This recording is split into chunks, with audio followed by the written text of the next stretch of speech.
And we are live. Find myself a nice filter. God, look exhausted as usual. That's just the life, I'm afraid. Hmm. Glow, noir. I do like my black and white, but I want you guys to see the background. So, the movie was amazing. The Real Heel up in this mother flipper. Keeping it real, got it locked down. Sup, Dean? That's what he says. My first man in the house. I presume that was the first like as well. Thank you, Mr. Do you like the black and white? I've got to say, I like myself in black and white. I wish life could be black and white. oh. oh, man. Just, yeah, started it off a little bit early. I've been wanting to do this since about 7:30. And I thought, no, I told everyone it's going to be 9 o'clock, so I better wait until 9 o'clock.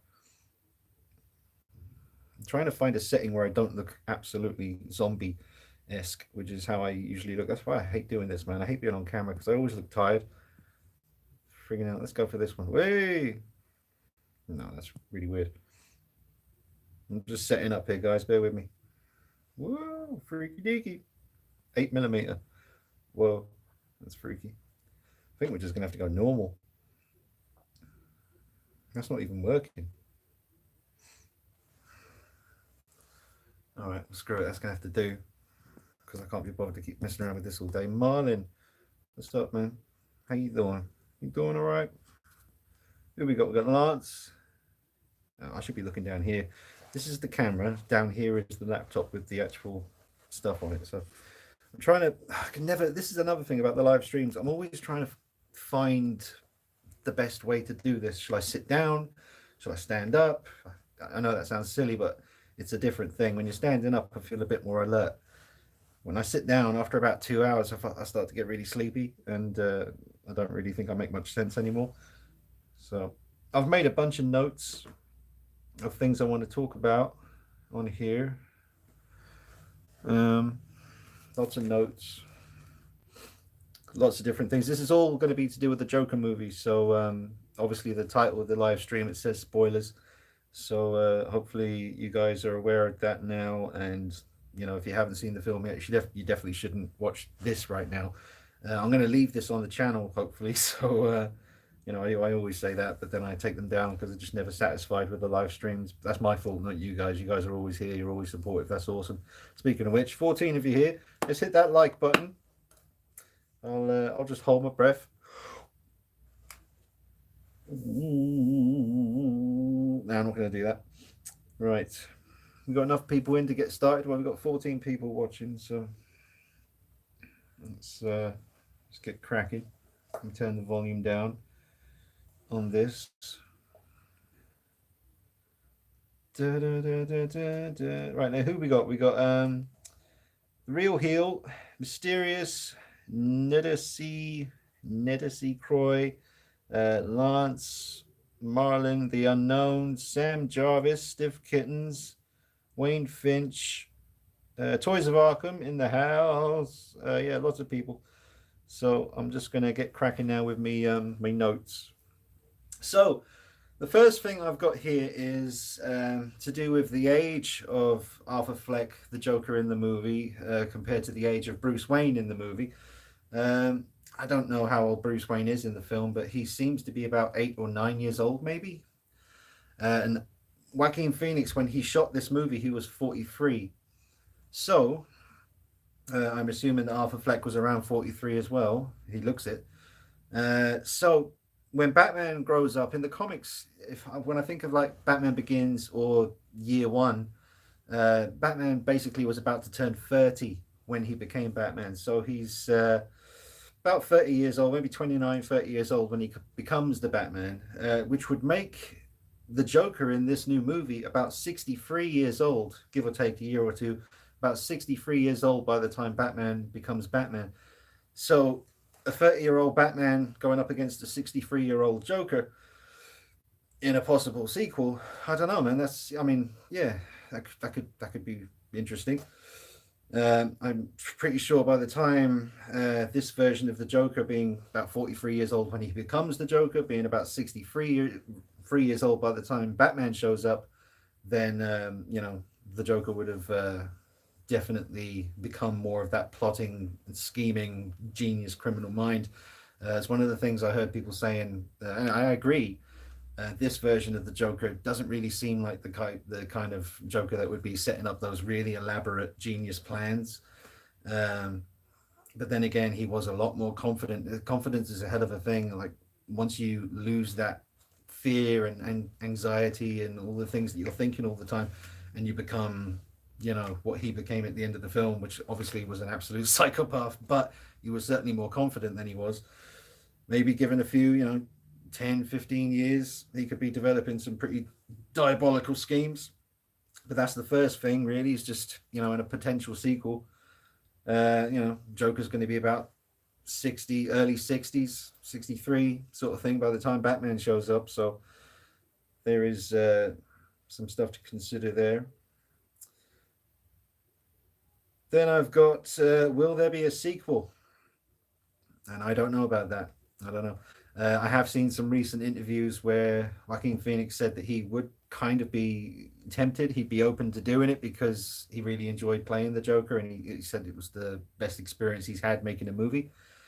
So I don't know. If I was Todd Phillips, the director, because everyone in the world right now on the internet is doing these videos theorizing and speculating over what in the film really happened and what was a dream, what was all just in his head. There's a lot of power to that. It gives the film more weight to it because of all those theories and the discussions that people are having. And I think a potential sequel would kill a lot of that. It would answer a lot of those questions that people can debate about for years to come. So but given the fact that Joaquin Phoenix has said that he enjoyed it, and he didn't say necessarily outright. I mean, he kind of did say in the most recent interview that I saw, it was on YouTube, it was about 40 minutes long. He was sitting there with some guy, I forget the guy's name, but anyway, he did kind of say that he really enjoyed it and he wouldn't really say outright just no to doing another one. But if he did do another one, then he could evolve into that more recognizable Joker, the short green hair with the more sort of recognizable Joker makeup with the purple outfit. Maybe that could happen. I mean, it would make sense. There has to be some kind of evolution. I mean, he literally just became the Joker before the film kind of ends. So, yeah, a sequel. Do I want one? Yes. But there's also a part of me that thinks it would be cool to just leave it be. Leave it as what it is. I mean, it is a masterpiece. I believe it is. And, sequel, maybe. I'm kind of 50-50. I would love to see more of this, but I also think that the film would lose some of its magic if there was another one. So let me just see what you guys are saying down here in the comments. Give me a minute here just to do some scrolling.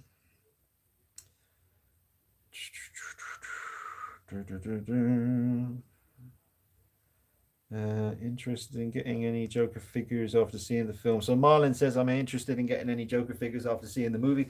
Absolutely, I need one. I know there's a couple of third-party Joker figures that are in the works. The most recent one where he's actually wearing the full outfit does look tempting. I don't think the tailoring on the clothes look that great. The head sculpt is okay. It's at the moment it looks like about a 6 out of 10 to me.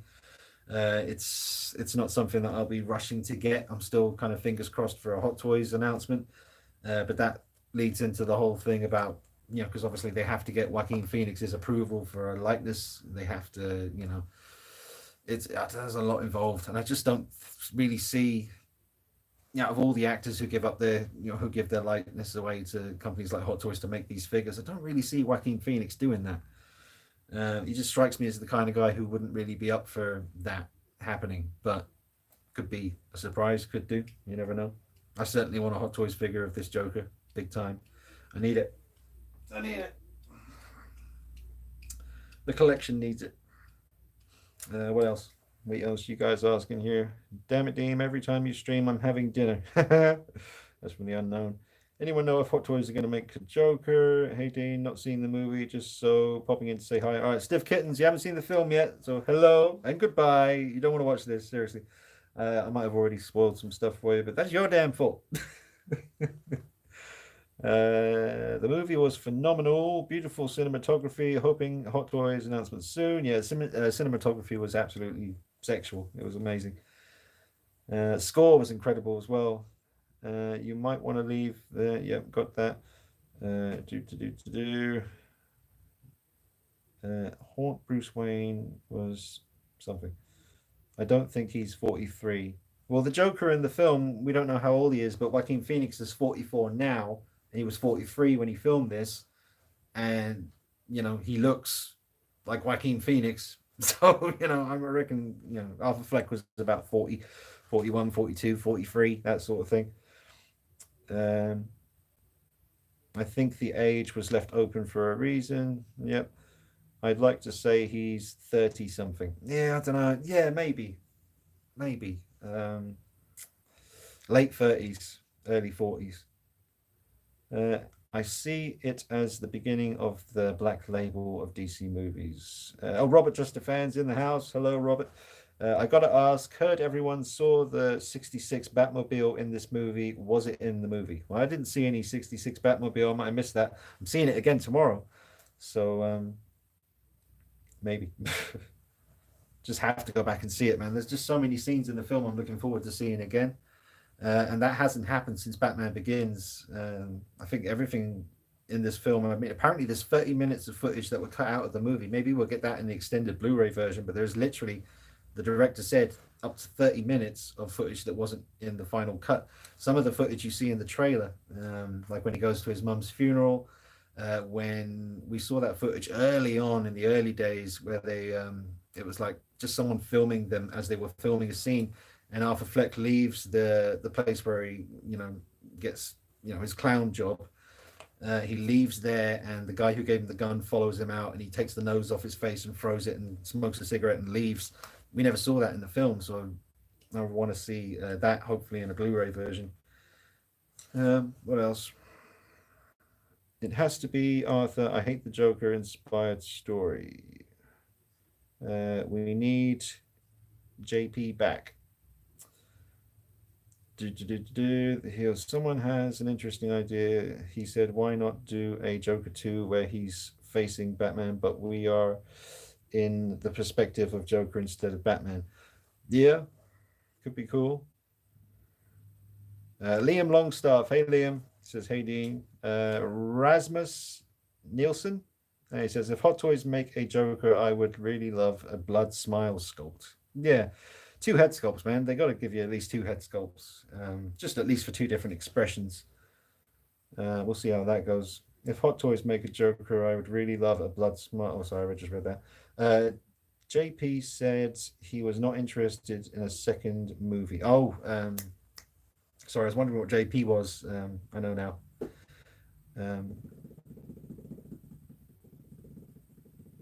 Really wish they used the Guess Who laughing as the credits. Or puts. Okay, well, that's the end of that anyway. So, what else have I got? Will there be a Hot Toys figure? And also, I've got NECA. So, I'm quite curious to see if NECA actually make a figure of this Joker. They probably will. And I'd be really curious to see what NECA do with that, to be honest. I'm almost more excited to see if NECA do anything rather than Hot Toys. A, because I'll be able to afford it a lot easier, and B, just NECA spank it, man. They're really, really good these days, and they have been for a very long time, but just NECA keeps stepping it up. And then I've got the Catwoman situation, but that's a completely different topic for another time. Maybe I'll come back to that. The extra 30 minutes of footage, I've already mentioned that. Best Joker to date, question mark. So, is Joaquin Phoenix the best Joker to date? I've got to be honest, I think it's really subjective, that one. I feel kind of like it would be a bit silly to just come out right now after seeing the film once while all the hype's fresh. Need the dust to settle a little bit on that one. Be very tempted to say, yes, he is the best Joker to date. I mean, it's the most fleshed out, but then again, the whole point of Christopher Nolan's, Heath Ledger Joker was the fact that he didn't really have a backstory. It was open. You just had to kind of think about that yourself, which I also really like. And the fact that The Dark Knight is over a decade old. I'm very used to Heath Ledger Joker now. I've seen it a billion times. Not really a lot, but yeah, very much used to the Heath Ledger thing. Now it's kind of worn off, I mean, the first few years I remember everyone, I mean, people still love it. They absolutely love it. And a lot of people do think of him as the best Joker. But I don't know, man. I'd be very tempted to say that Joaquin Phoenix is my new favorite Joker. But I hesitate to say that just yet officially because, I need to see it a second time tomorrow and let the dust settle a little bit and see how I feel. But he was amazing. Then I got the laugh, which was something I mentioned in my review. My review, I didn't really go too in depth because I was kind of still in shock from seeing the film. It really does sort of, smack you around the chops the first time you see it. It's not like really shocking or anything. I've seen plenty of stuff that's way more shocking than that. But I mean, I knew going in, everyone's saying, "Oh, it's got some really violent scenes and it's pretty bleak and all that stuff." But um, I think I was more sort of taken back by how. So you got to be careful with this because you don't want to say that. Oh, I feel sorry for Arthur Fleck, but I certainly my heart went out to him anytime in the first sort of quarter of the film where he was, laughing uncontrollably, especially on the bus. That bit broke my heart, to be honest. It's really sad, and I found it more upsetting than the scene when he tries to do the stand up and he can't get his lines out. That was really heartbreaking as well. But the scene on the bus where he starts laughing, he gives her the card and stuff. That was heartbreaking, man. It really was. It's one of the scenes I can't wait to see again, even though I found it quite sad to see him like that. And it made me really sort of empathize with him. Not sympathize, but empathize. You got to pity him rather than feel sorry for him because he is a very dark, twisted character. But yeah, I think it could have been a lot of things could be avoided with the right kind of care and support, but he didn't have no support at all. Then I've got the ending, real question mark, which I don't know. I'm not really the guy to debate on that too much. Um, I've seen a lot of people saying that they think that once he's in the police car and the car gets hit and he's dragged out by the guys and left on the bonnet of the police car, you notice that when he comes to, when he wakes up and he's coughing up the blood, it's all in slow motion. It's very dreamlike. So, a lot of people are saying a lot like with Taxi Driver, where at the end and he goes to the pimp's place and takes everyone out. A lot of people theorize that he died on the sofa when he does the and everything after that was just kind of the flashings of his mind before he passed away. But Martin Scorsese, he said that's all rubbish. Everything that you see at the end of Taxi Driver actually happened, and the whole point of him looking in the mirror right before the film ends in that kind of paranoid way is to show you that nothing's changed, even though he's been through this experience at the end of Taxi Driver. It's all going to start up again. He's just a broken person, and yeah. So I would, when it comes to the Joker, I don't know yet. I really don't know. I'm going to see it again tomorrow. I'm going to really sort of concentrate on those kind of moments towards the end of the film. But other people said, like when he's in the Arkham Asylum, talking to the doctor that he presumably kills because his footsteps are covered in blood. But Arkham Asylum wouldn't look like that. I don't know. But then if this is a different sort of take on it all. But did you notice how pure white and pristine and clean the asylum was, and the sunlight coming in the window as he's walking and the guards are chasing him around? It's very dreamlike, very, very different to the rest of the movie. So it is interesting. I got to get myself some water. Could get myself some fucking water. That wasn't swearing. I said. I made it sound like it wasn't swearing. It is swearing. Okay. Bum, bum, bum, bum, bum, bum, bum, bum. What else you guys saying? Anything interesting?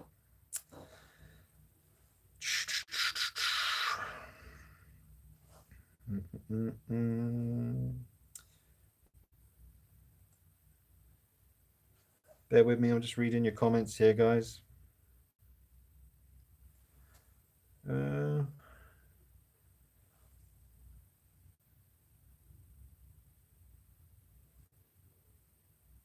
The Real Hill says, I think Joaquin Phoenix is better. I would agree in a lot of ways, to be honest. I mean, Heath Ledger was amazing. So was Jack Nicholson. Jack Nicholson and Heath Ledger, I can't knock it. And I can't take anything away from those performances. They're absolutely incredible. I just think I prefer the Joaquin Phoenix Joker. I love his laugh. I love the twist on the whole fact that his laugh is like an affliction thing. That's really inspired stuff. It's amazing. Um, are you awake today, Dean? Last couple of days, you were out of it. Yeah, I'm still out of it, man. I'm always out of it. Um, that's a whole other story. They just made the sculpt only, which is on the TNS website. All right. But like you said, uh, so I'll have to wait. Yeah. Also have made. Did he kill the girl in the wrong apartment? Oh, Sophie. Um, I don't know. I mean, that's left open. You know, the way he looks at her before the it cuts to him walking away from the apartment, and he doesn't look too good when he is walking away. Maybe he did. Oh, but that's grim because the little girl was in the bedroom. I don't know, man. I don't know. In the film, he tends to only harm people. If I'm remembering this correctly, he seemed to only harm people that had done him wrong or treated him badly. I mean, he let the little guy go in that scene where he takes out the guy who gave him the gun.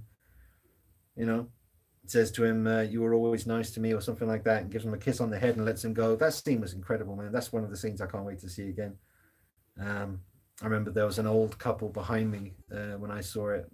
They looked like they were in their 70s or something. And the bit when they were silent the whole movie, but the bit when Joker attacked him with the scissors, she let out a very loud scream. She was like, "Ah!" That was crazy. Um, the only minor criticism I have for the movie was how he got the gun. It seemed a bit too casual, how he was handed a gun out of nowhere in the locker room that needed a small bit of development. Well, I wouldn't necessarily say that. I mean, those people that he'd been working with, I don't know how long he's had that job as one of the clowns flipping the board around on the street and stuff. But um, his colleagues would have been aware for a while that he was at a slight disadvantage. The screen's frozen, and we got a little loading bar thing happening. Is it even working? It is working good. But no, I can see how they would have heard that he got beat up on the street and he doesn't have anything to defend himself. He certainly isn't able to defend himself with his fists. He's just not built that way and just not confident enough to do that. So yeah, I can see how that guy would have just. I don't know though, man. I'm assuming I've never bought a gun, and back in 1979 or 80 or 81, whenever the film takes place, I think it's 81. I'm assuming guns, are still or were expensive then. I don't know. But then, what was I going to say? Someone was theorizing about how the gun situation didn't play out like that at all. Like, because he's like they've all said, he's not a very reliable narrator for his story. So I don't know. I forgot the point I was going to say there. Let me just see. I think Leto is the best Joker. Wayne Finch. He's joking. He's not really. Um, oh, who's this? Reyes Chris. Am I saying that right? It says, "You the man." Oh, thank you very much. I got the same Ren and Stimpy. Oh, right, nice. The part when he killed his mum was cold. Yeah, that was messed up. I didn't. Oh, that was a thing that I didn't see coming at all. Before I saw the movie, let's get those likes up a little bit. 25 of you watching, hit the like button. Come on. Uh, Before I saw the movie, I thought it was going to be kind of predictable, as in, come on, there you go, 2 more likes. Give me another 3 likes. 3 likes. Come on. Oh, 2 more. 2 more. 20 likes. 20 likes. 20 likes. Come on. 1 more like. What's wrong with you? Come on. There you go. Right. Thank you very much. So yeah, I thought it was going to be a case of his mum's elderly, she needs help, he's looking after her, he's having trouble, and it all starts to pile on him mentally, and then he loses his mum just naturally. She passes away, and without her there to kind of be that only bit of support or care that he has, someone to put their arm around him and say it's going to be okay. I thought that's how that was going to work. I thought his mum was going to pass away from old age or illness, and then that would be the final straw, and he would snap and become the Joker without any kind of family anymore or anyone to hold him, you know, hold him in place. Is that a thing? No. But yeah, that was cold. But then again, yeah, that whole situation with Thomas Wayne and his mother, and the letters. I wish I could have paused. When he's reading all those letters, you can see a lot of what's written in the files from Arkham, and you can see a lot of what's written in the letters between her and Thomas Wayne. So on Blu-ray, we're going to be able to pause that and actually read the whole thing, which will be pretty informative, I think. No way to do that at the cinema, really. I was trying to scan it as quickly as possible. It was on a big ass screen, but it was still hard to make out everything that was written in those documents. Let me just get back to your comments here, guys. The way he just took the pillow, yeah, he just made that decision very quickly. It seems like 1 minute he's sitting there, and it was very sudden. He just gets up, takes the pillow, and just does it. And I was not expecting that. So, 20 minutes too late. Damn, did I miss something? I'm just here for the spoilers. Gilbert. Yeah, I started a little bit early, man. 10 minutes early. I was just getting impatient. I wanted to get it done because I'm starting to feel sleepy again. I've been up. My sleeping pattern. I know you guys don't give a shit, but yeah, my sleeping pattern's weird, man. I've been trying to get back into normal, like sleeping during the night, being up during the day. The best I can manage right now is sort of falling asleep about 7, 8 p.m., waking up at like 4 a.m. So I've been up since 4 a.m. So even though it's only 9 p.m. now, I feel like I've been up all day and all night, and I'm ready for bed. But that's just my problems, man. Don't worry about that. I think he might have killed the girl in the room because of the cruel joke his mind played on him. Yeah, maybe, man. It's dark, that's for sure. But she was never cruel to him. Uh, so the scene in the elevator when you first see them in a scene together, she's in the lift with him with her daughter, and then he does that really awkward, I think that's all real, and everything else we see between them up until the moment when he's in her apartment and she says, "What are you doing here? I need you to leave." That was real, but everything in between obviously was just in his head. But she was never mean to him. She never rejected him, really. So that's the genius of it, really. There's sort of both sides have arguments to him. He was certainly far gone enough at that point to just think, screw it, she's not interested in me, so she's going to die. But then again, I can't see him killing the little girl. It even feels weird talking about that, to be honest.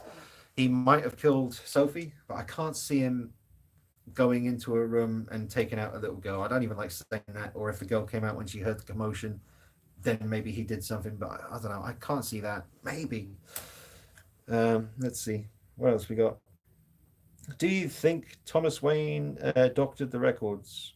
I don't know, man. I'm going to need to watch it a second time. A lot of the Thomas Wayne stuff, I was so engrossed in Joaquin Phoenix and his performance, to be honest. I was really soaking that all in. Some of those little details in those scenes with Thomas Wayne and Arthur Fleck, I'm not remembering them too clearly right now, which is why I'm looking forward to seeing it again tomorrow. I'm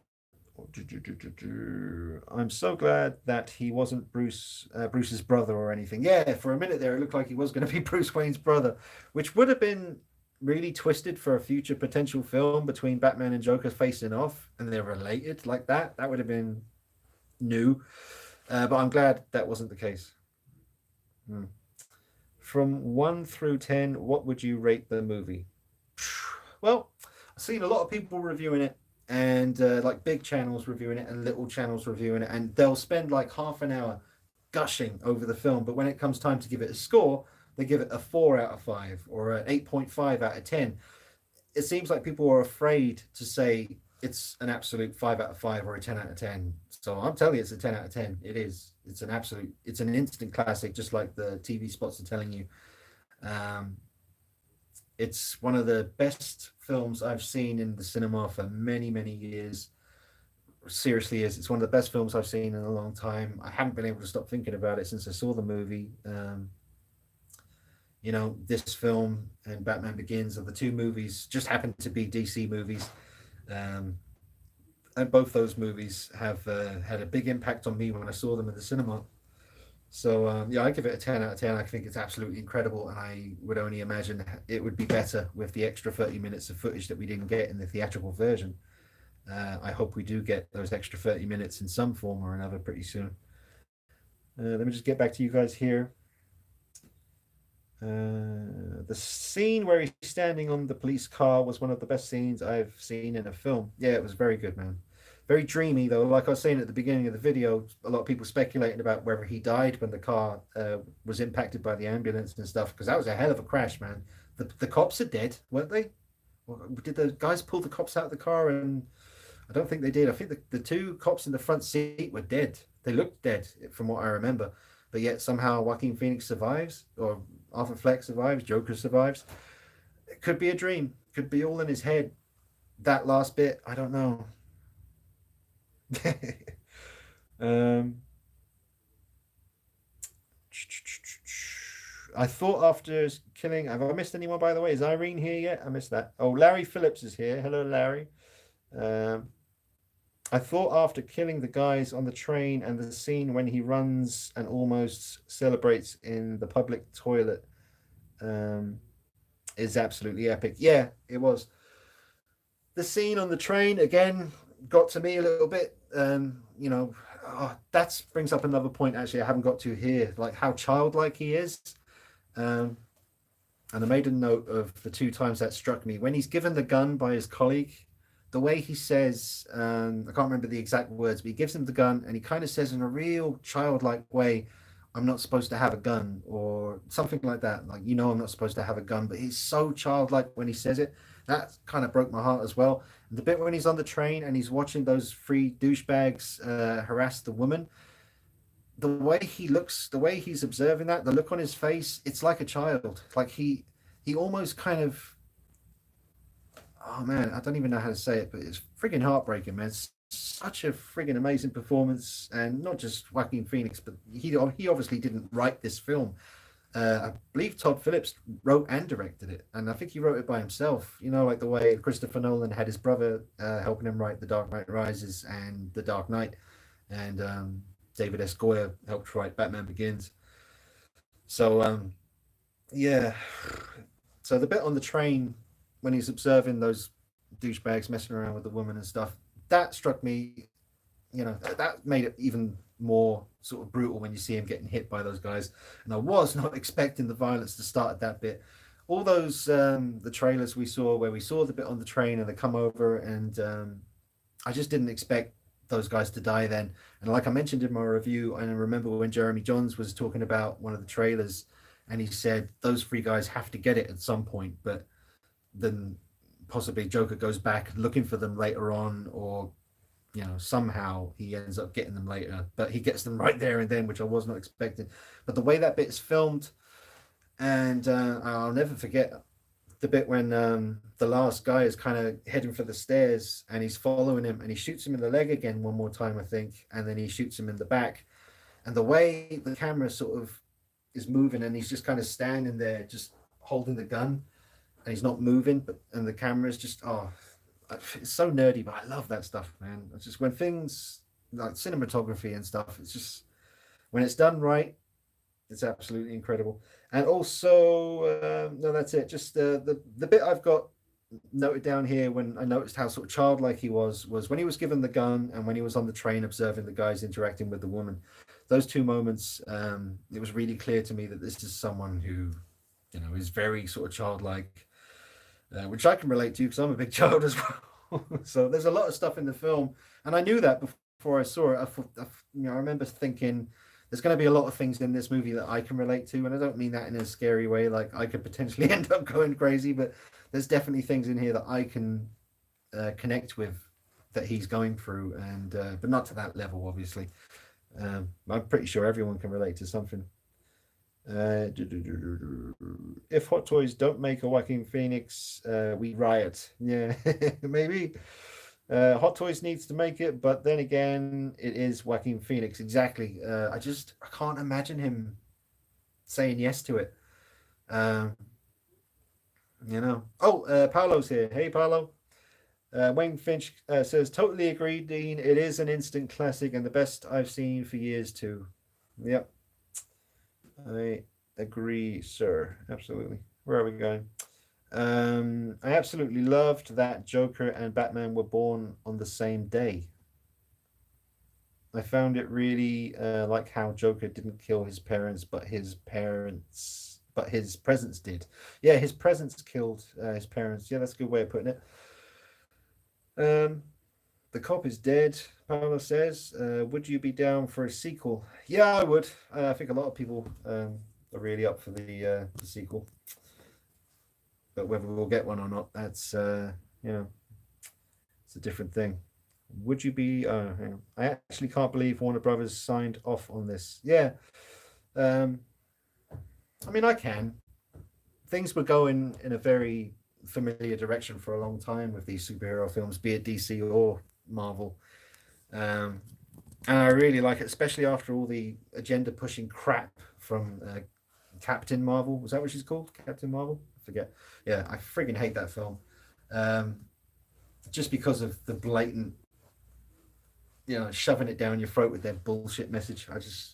That's why a film like this coming along at this time, being as raw and friggin' honest and brutal as it is, I'm so glad. I don't care whether it's DC or Marvel. I'm just glad a film based on a comic book character has come along at this time to really kick films like that in the arse.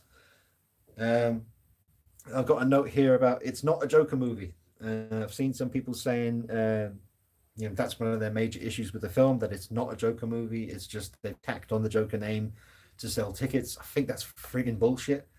It's an origin story. He doesn't even become the Joker until the last act of the movie, the last third act of the film, and it's pretty short, really.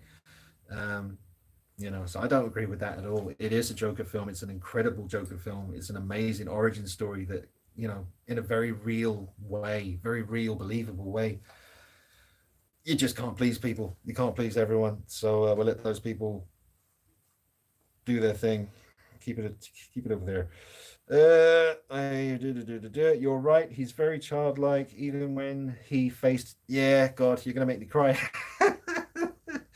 um, he's very childlike, even when he faced Thomas Wayne. He was like, "Why are you saying this?" Yeah, yeah, man, heartbreaking, freaking heartbreaking.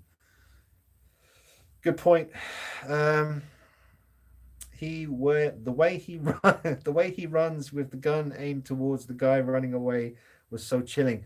I need to see that again. I know you. That's the bit on the train, right? I remember the bit when the guy, the last one, he waits to see if he can escape, and Arthur Fleck kind of hides in the doorway of the train and then waits for him to move and then shoots. That's deep. That's some cunning stuff right there. But yeah, I can't wait to see it again, man. I'm hyped. All right, got that. Hello, Dean from Samuelson. Rune Samuelson. I hope I'm not ruining your name. No disrespect, but hello. Um, Paul S says, I think both the scenes where he goes on the chat show are in his head. Maybe the whole movie is he's in the asylum the whole time? Question mark. Nah, I don't think so. Um, you know, certainly not the whole movie. I do think that he went on the chat show and killed Murray. Is that his name? Murray something? I do think that happened. Um, but yeah, I can't say for sure. It's such a brilliant film the way it's done like that. It's going to be debating. People are going to be talking about this for a long time. That's why I think maybe we shouldn't get a sequel, so that people will continue to talk like this for many decades to come, because it's a classic film. This will be a classic film for all time. And a sequel would kind of kill a lot of that. Yeah, and then Toys of Arkham says no, he definitely shot De Niro. I think so, and that was amazing the way that was shot as well. The angles, the way that was filmed. Or apparently, Joaquin Phoenix himself said that they shot lots of different versions of that scene, and the take that they used in the movie was one of the worst ones. It's just that the take they ended up using connected a lot better with the rest of the film that came before that. So it all just matched up perfectly with the take they chose to go with. But apparently there was some really different scenes. There was one where he was crying a lot. There was one take where he's sitting there with Murray and he's about to do what he's going to do, but there's this a totally different take on it where he's literally sobbing, crying, and we'll probably never see that, but I really am curious about it. But you can find that. You probably most of you guys watching now have already seen that what I'm talking about. But there's a lot of interviews. It's quite a surprising amount of interviews from Phoenix, promoting the movie. Um, I know he's like contractually obliged to do it, but I am surprised how many interviews there are out there. I haven't even seen half of them. I haven't been watching them like crazy. It's just when you put on your console, like your Xbox or your PlayStation, and you go to YouTube, it brings up all the recommendations from the kinds of things you watch. Like I get a lot of Joe Rogan stuff, a lot of Joker videos, a lot of Tool stuff, and Halloween stuff. So I love it when I turn on my console because YouTube knows what I like and just chucks it all at me, and I just sit there like, ah! Watch it. Um, what else? This or The Dark Knight? Question mark. I've got to say this Joker because The Dark Knight is a classic. I love Batman Begins way more than The Dark Knight. The Dark Knight has a point in the film, and every time I watch it, there's a certain point where I just think it should have ended here. The bit with the two boats, I think that should have been left on the cutting room floor, man. The bit on the boats doesn't stand up to multiple views. The Dark Knight is an amazing film. I'm not taking anything away from it. I've got enough stuff from the movie, and I think Heath Ledger is absolutely incredible. Obviously Christian Bale was a great Batman, but there's definitely some fat that needed trimming in The Dark Knight, as far as I'm concerned. It's just every time I get to the bit with the boats, there's a part of me that's just kind of done by then. I watch it, I'll continue watching the film and I let it finish. And the bit after the boats, where Harvey Dent. See, that's the thing. If you took out, see, who am I to say this? I'm not a filmmaker, but sometimes I think if the bit with the two boats wasn't in there, but you still had the bit at the end with Harvey Dent having Gordon's kid and that whole section there, with the big bit about he's not art, he's not the hero we deserve, he's just blah blah blah. That bit would have been cool, but I don't know. Yeah, The Dark Knight's a classic, but I got to say, I think I kind of prefer this movie a little bit more. But then again, if we do get the extended version of this film with the extra 30 minutes, then maybe that would be the same situation where it has scenes in there where I think, yeah, I see why you didn't have this in the theatrical version. So I don't know. I'm just some douchebag in a room right now talking to people. um, hang on, just reading your stuff. This is DC's chance to strike. Yeah. This movie had more of an impact on me than The Dark Knight. Makes me think about it afterwards much more. Yeah, I agree with that. Yeah. Toys of Arkham. It's a character study a la Macbeth. Yeah. Ryan Smith. I love the film, but not sure how this Joker goes on to be a criminal mastermind. Yeah, that's the thing. It is interesting because, like I said before, he is very childlike. Um, and even once he becomes the Joker and he gets his confidence, he's still childlike. I mean, you can see when he goes on the show, even the very last sentence he says to Murray before blowing his brains out on live TV is delivered like an angry child. You can see the angle that they shot it from, like the kind of askew side profile of his face. And I think he's quite sweaty as well, and he's just kind of trembling when he's talking, and he's in control, but he's not really. Marvel might lead the league in scoring, but DC just won the championship. Murray Franklin, thanks, Paolo. That's his name, Murray Franklin. Have I got any more notes on here? I think that's everything that I had here, apart from the Catwoman thing, which maybe we'll talk about at the end. But that's a very touchy subject, especially for me being what I am. To talk about that, it's going to come across wrong no matter what I say, but we'll talk about that in a minute. The movie had great humor when the gun fell out of his pants in the hospital. Yeah, and the bit when he's when he's shouting at the two policemen, and then he turns around and smacks right into the glass door. That was the one bit where I kind of laughed out loud. Was funny.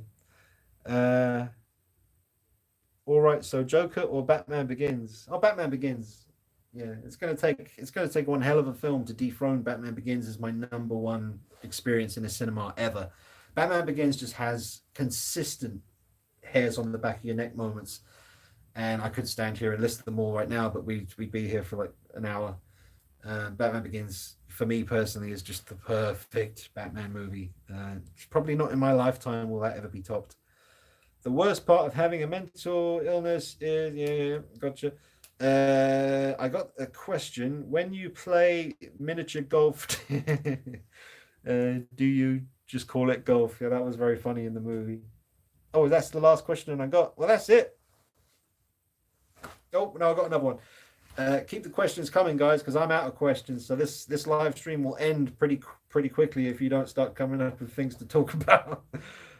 Dean, sorry if you've been asked, mate. Just join the chat. Can you see Hot Toys releasing anything from this movie? Heard that Joaquin Phoenix doesn't like his image being used. I haven't heard that, but I would imagine that's the case, just from a vibe. I mean, I've known about Joaquin Phoenix since I first got Sky TV when I was about 12 years old, and I saw the film To Die For with Nicole Kidman and him. Joaquin Phoenix was only he was a teenager in that movie, but that's the first film I saw him in. And then I saw stuff like Gladiator, and I remember that film he was in where he was in the army, selling drugs and stuff. And I've seen Her. I've seen a few. I've seen quite a lot of his films. I haven't seen The Master yet, which I really need to get on the case with that. Let me see. I like how the movie was relatable to the times we live in. Yeah, yeah. I wasn't really focusing on that too much when I was watching it. I was really sucked in by the performance from Joaquin Phoenix. I really was. I was kind of very much engrossed in just watching him, and just soaking all that in. And there's a lot of little things that kind of went by me because I was really just transfixed with the performance. Thoughts on the soundtrack from Toys of Arkham? The soundtrack, from what I remember of it, and I'll tell you, there was one key thing here. There was one key moment in the film where I did notice the soundtrack. It really jumped out at me, and I thought that sounded incredible. After he kills his mother, and he's lying on the bed, and I think he's smelling the pillow. He's smelling her pillow, and there's a bit of music, a bit of the score playing while he's lying on the bed, and it was quite prominent, and it was really creepy and dark sounding. So that was the part of the film score-wise that really jumped out to me. That's the one part of the score that I still remember now. Is the bit when he was lying on the bed after he killed his mother and he was smelling the pillow, and then he gets up and he starts watching the TV. But that was that. Let me just have another drink of water. Kyle, I can't pronounce your last name because I'm an illiterate fool, but Kyle is here. Hey, Kyle.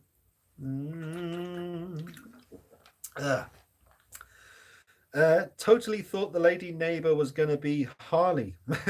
Did not see that part coming. Yeah. John Com, hey John Com, he says, doesn't seem like a film that lends itself well to merchandise, does it? You tempted with any of the third party stuff? I'm tempted by the third party stuff, but not 100% on any of that yet, to be honest. I'm going to hold out and see what Hot Toys do. Again, comes back to, will Joaquin Phoenix allow that to happen? Kind of doubtful. He could surprise us. He's been, I mean, I was very surprised to hear in that interview where he said he was kind of open to the idea of doing a sequel. He didn't say yes. He didn't say no. He kind of more said yes than he did no in the interview that I saw, which was really surprising and pretty cool.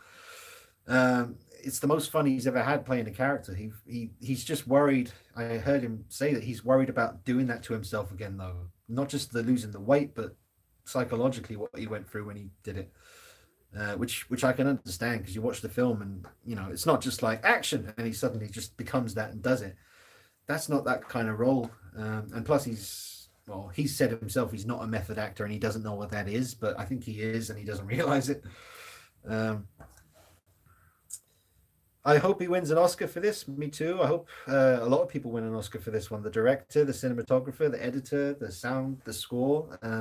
obviously Joaquin Phoenix absolutely friggin' deserves one. He hasn't won one yet, and he says he's not bothered about all that kind of stuff. And in fact, there's a scene, there's a clip when he was in the nominations for an Oscar, and you see him sitting there when they're reading out everyone's name, and when it cuts to him, he looks very uncomfortable. Like he really doesn't, but he's there. He didn't have to go, but he chose to go.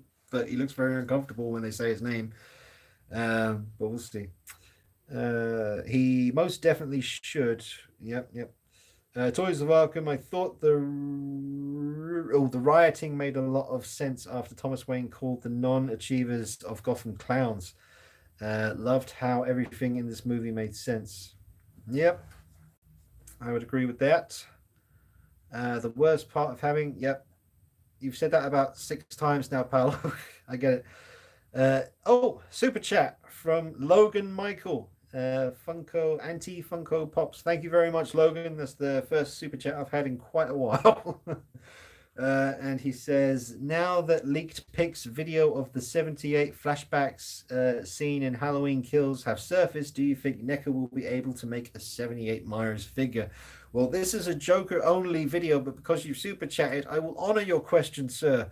And I have been thinking that myself, because I don't know, I saw a picture of the mask, the clean mask that they're using for the Halloween Kills film, and it does resemble the 78 original, but the one I saw, the picture I saw, it looked like they had made it look just enough like the 78, but not dead on, so that they didn't have to worry about William Shatner turning up again and complaining about it and wanting money. I'd be honored if that was me. I'd probably try and get a bit of money out of them, but I wouldn't say like, oh, you can't do this, you can't do that. I'd just be like, wow, I'm the face of Michael Myers, an iconic horror character for the last 40 years or whatever it's been. But yeah, I think NECA could do that now, couldn't they? I certainly hope they do. But then again, the picture I've seen that I'm talking about may not be the real picture. It might just be something that someone did and put online, and people are sort of just thinking that's the mask. The footage that we've seen on set is very far away and not very clear. It does look more like the 78 real mask in the footage, but like I say, that picture I saw on Instagram looks like just a clean version of the H40 mask. But yeah, thank you so much, Logan. That's really, really cool, man. Thank you so much. I hope I've answered your question good enough there. So just, yeah, in a nutshell, I think that NECA could very well do that now that it's a flashback scene from this new movie. But thank you, Logan. Honestly, man, thank you. You get what you deserve. Oh, yeah. Super Randy, how do you say it? Super and Z? I don't know. That one. What do you think of the DC Collectibles Death of the Family Joker? I own it and think it's boss. I'd have to look that up. I'll check that out for sure. I've probably seen it. It's not coming to my mind right now. I can't picture it. Logan Michael again says, I hope Mayfex will make a Joaquin Phoenix Joker figure. Well, that's the thing. It's not just Hot Toys. Like I said, NECA. I hope NECA do one, and I'm pretty sure they will. But then again, comes down to Joaquin Phoenix, doesn't it? Yeah. What do you think? Oh, no, I saw that. That Birds of Prey movie trailer looks a bit silly and cringy compared to this. Yeah, it looks. I don't want to swear. It looks absolutely shit. So, yeah, it just looks terrible. And they would have to have, the obligatory scene now of like, oh, there always has to be a man getting his balls stomped on. Stick it up your ass. I'm not interested.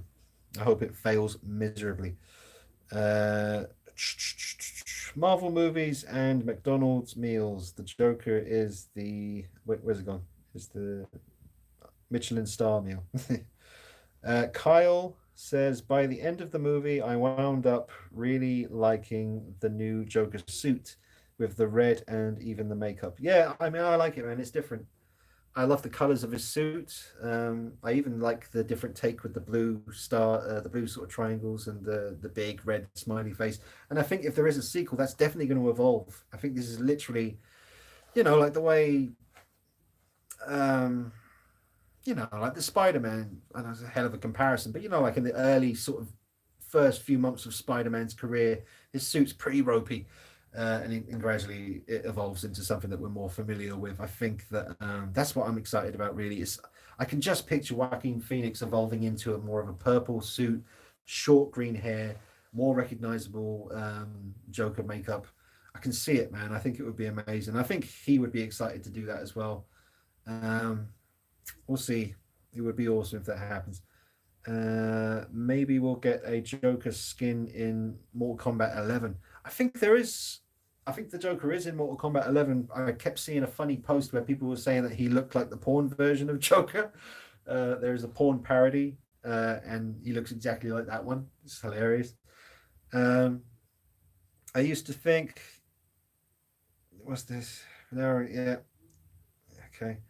Uh, I absolutely hated Joker's look from the teaser a year ago, but the final trailer kind of won me over. Then the movie sealed the deal. That's from the Real Heel. Yeah, I gotta be honest. I think I was always into the look. I wasn't mad about it, but I didn't dislike it in any way. From the first time I saw it, I remember thinking that's different.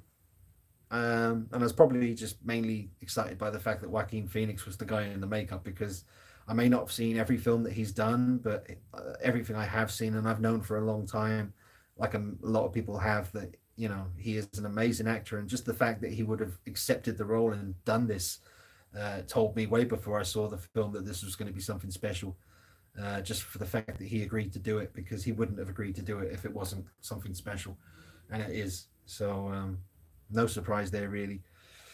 Totally, man. I was thinking the same. I can't remember what's that. Oh, is that about the porn Joker thing? I'm not sure. Um, any chance they bring him back for the Batman directed back by Matt Reeves? They can stick the Matt Reeves film up their ass, man. It sounds terrible from what I'm hearing. The Catwoman situation is pissing me off. Uh, I'm all for progression and equal opportunities and diversity and all that stuff. It's all good, but that is what Catwoman looks like, and we still to this day have never had a real comic accurate version of Catwoman, a real comic accurate version of Selena Kyle. We just never had it. Michelle Pfeiffer was great for what she was, is different, but it worked. It was great for that Tim Burton kind of world. The obviously the Halle Berry one was fucking dog shit. The Dark Knight Rises, Selena Kyle, played by Anne Hathaway, was frustrating for me because I think Anne Hathaway looks perfect. Not as in how she looked in the film. I've said it before, but the long flowing hair makes no sense for a cat burglar. You're going to be leaving hair everywhere. DNA, they'd find you like that. But if Anne Hathaway had gone with short hair, probably the best Catwoman ever. I mean, she's still a really, really good Catwoman. She is amazing in that film. She played it so well. Really, really good. But I want a comic just one time. And I thought this new Batman film with Robert Pattinson and all that, I thought this was maybe the chance where we get a real comic book accurate Catwoman, down to the way she looks, down to the way she interacts with Batman, Bruce Wayne. And it's just looking now that it's going to be more agenda pushing bullshit. And what's the big deal about Matt Reeves? So he directed not Lord of the Rings, Planet of the Apes. The first one was good. The other two really forgettable. I didn't even finish watching the third one. I got really bored. Don't understand the hype around Matt Reeves at all. And we'll see what happens with Robert Pattinson. I'm not going to write him off because I've never seen him in anything. I've never seen a film that he's in, so I can't really say. I hope that he's good. But it's there's a lot of, I keep, like every morning, like we all do, we wake up and the first kind of thing we'll see is our phone. And we kind of wake up and then we go on to Facebook and, we're like half asleep and like, what's going on in the world today? And the first thing that's popped up like every day for the last week has been different rumored actresses who are being eyed to play Catwoman. And, it's just not what I was hoping for. What was I going to say?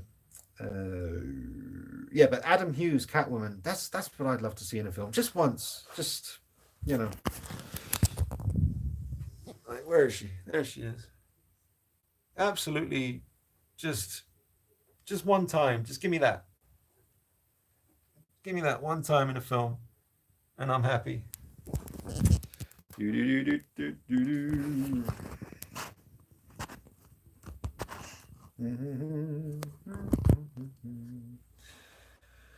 Uh, The Unknown. Oh wait, hang on. The Twilight guy. Yeah. Would you get a Stan Lee figure? I get a Stan Lee figure. They're very expensive. I was tempted to get one before he passed away. It was just before he passed away. I remember thinking now's probably the time to do that because once he does pass away, the price is going to go up. But no, I didn't get around to it, and I still would like to have one. I think I'd like to get the original Hot Toys one they done, not the one where he's in the spacesuit. That doesn't appeal to me. The Unknown says Patterson will be great. I was dubious about Affleck, but he was a beast. Just a pity about the Justice League release the Snyder Cut hashtag thing. I think Robert Pattinson and Ben Affleck are two totally different cases, man. Ben Affleck, I didn't like him very much. Just from he was always a douchebag in Kevin Smith films, and that's what I knew him from. And Armageddon, which I didn't really like him in that either. But physically, it made perfect sense. Everything from the shape of his jaw, you could imagine that in the cowl, and thinking, "Yep, that's Batman from the comics." And his height and his physique. There's nothing about Robert fucking Pattinson that looks like Batman. I'm sorry, there is nothing about him. There's nothing in his demeanor, his voice, his scrawny friggin' body. Like, I'm sorry, but no, there's nothing about him that says he's going to be a good Batman. He could be. Could surprise us all. So fair enough if he does.